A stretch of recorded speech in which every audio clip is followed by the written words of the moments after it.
Fair bit of rugby has been called off, postponed, cancelled for this weekend. Champions Cup is the main one that has confirmed the final two rounds of pool stage play. They're canned. They have been cancelled. The tournament itself is still going ahead. They're not calling that quits because the next stage after the pool stages was the knockout stages, which is due not until like April, May.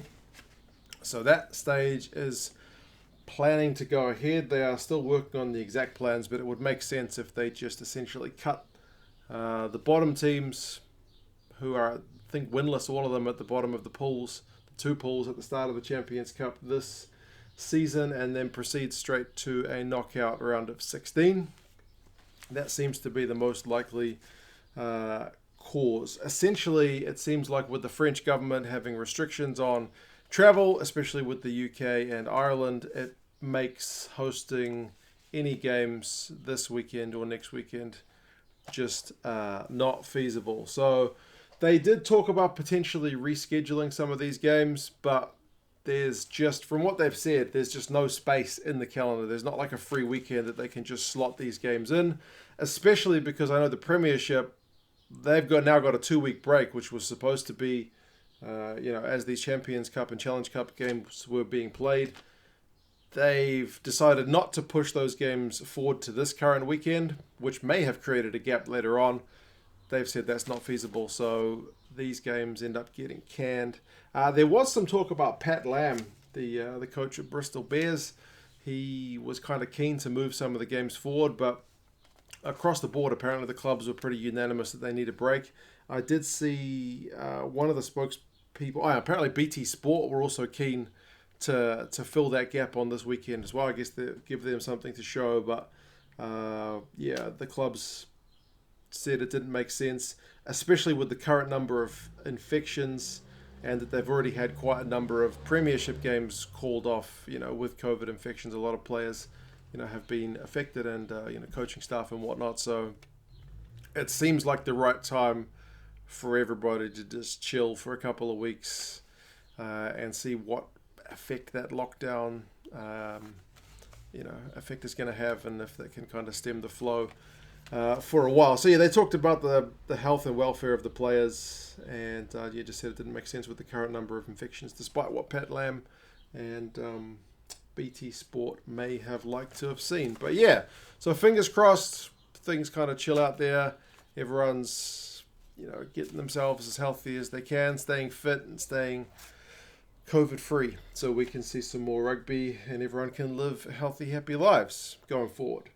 The next league to be affected is the top league. Now, I saw some stuff when I'm looking on social media about when these games were called off. What games are we going to watch? My initial thought was, shouldn't the Curry Cup be on? But the Curry Cup's on a week's break as well as they go into their knockout stages. The top league was supposed to start this weekend. That's kind of been, not big news over here in New Zealand, but it's been in the headlines. The fact that Beauden Barrett, who has taken his sabbatical year from my Blues down the road to earn some sweet coin over in Japan. He was supposed to be making his debut over in Japan, but I think they said there was 62 cases of players amongst the top league teams, not any one team, but several teams contracting COVID. So essentially the games that were due to start this weekend have been pushed back at least a couple of weeks, potentially a month. They're talking early to mid-February. So any chance of sneakily watching Beauden Barrett, TJ Perenara?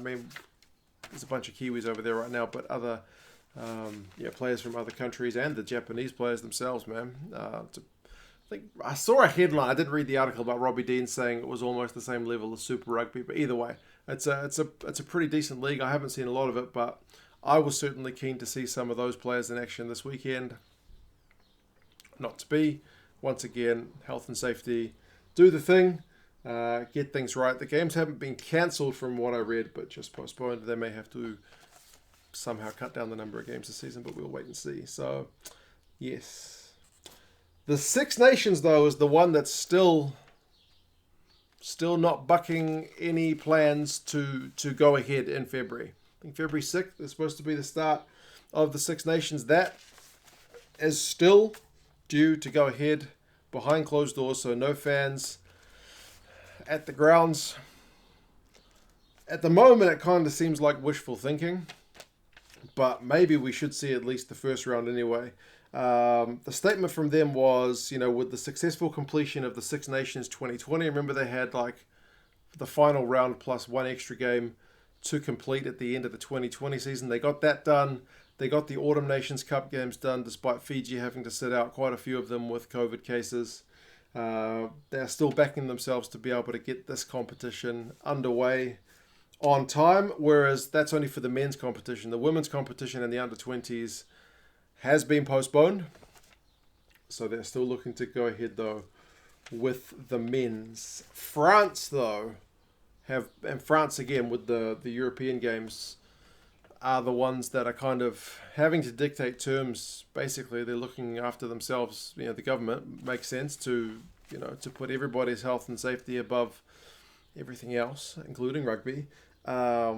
They've basically only committed to playing the Italians in that first round. They've said everything else, across the channel seems to be they're far less committal about that. That one's not been green lit at this stage. So, yeah, women's and the under-20s will go, looks like April, May. Next time Champions Cup, April, May. Top League, early to mid-February. Super Rugby AU and Super Rugby Aotearoa are about 30-40 days away. So that's one bit of good news on the horizon. Fingers crossed things stay settled down here in the Southern Hemisphere. Like I mentioned, Curry Cup also should be back next weekend, I believe.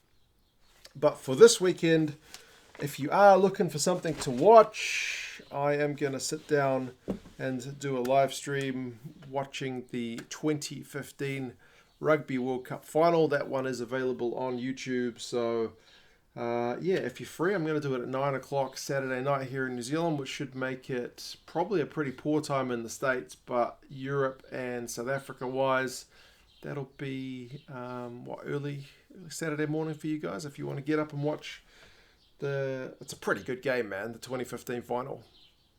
I'm a bit biased, but as a final goes, it didn't quite meet the script of like low scoring, very few tries. It was, close-ish for periods, a bit of back and forth. Yeah, should be a good watch. So, yeah, I'll see if I can put the live stream link in the description for that one as well. But yeah, I haven't done a live stream for a while. Be a good thing to watch the 2015 Rugby World Cup final. And you guys let me know your thoughts on these ones. How optimistic are you that the Six Nations is still going to be able to go ahead? Do you agree that it's pretty much just going to be the straight 16 for the Champions Cup? And top league out of action for another few weeks. But anyway, you guys let me know your thoughts, and I'll talk to you again soon. See you later.